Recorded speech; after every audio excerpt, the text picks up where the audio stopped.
তবে slow slow পয়জনে যে বিষ দেওয়ার ব্যাপারটা আমার মনে হয় ডাইনির বাচ্চা ডাইনি, খুনির বাচ্চা খুনি, দিনকে দিন শরীরে শরীরে একটু একটু করে বিষ দিতে শেষ সময়ে যে হাত এইভাবে দেশের মানুষের দিকে দাঁড়াইতো, সেই হাত দাঁড়ানো, এই যে এই ঘটনা, এটা এটা আমাদের বুকের মধ্যে হৃদয়টাকে আসলে ছিন্ন বিচ্ছিন্ন করে ফেলতেছে।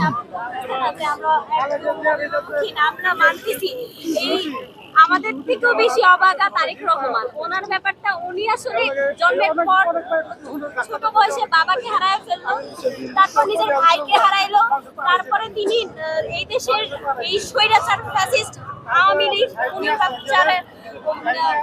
অত্যাচার সহ্য করলো। তার মা সারাটা জীবন এই দেশে এইরকম অসহায়তার মধ্যে দিয়ে, জেল জুলুমের মধ্যে দিয়ে গেল। তিনি দেশের বাহিরে ছিল, বাহিরে থেকেও একটা রকম কারানিবাসের মতো বাইরে, এদেশের জেল তো আটকে রাখার, উনি বাহিরে থেকে যে তার মা এদেশে এরকম ভাবে দিন যাপন করছে এগুলো যায় না।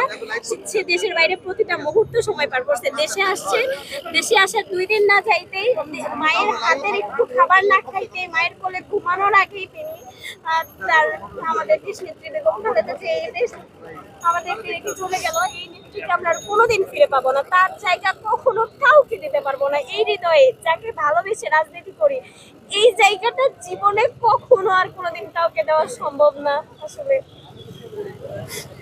আপনার নাম পরিচয়টা কি বলবেন? আমি ঢাকা মহানগর উত্তর ছাত্র দলের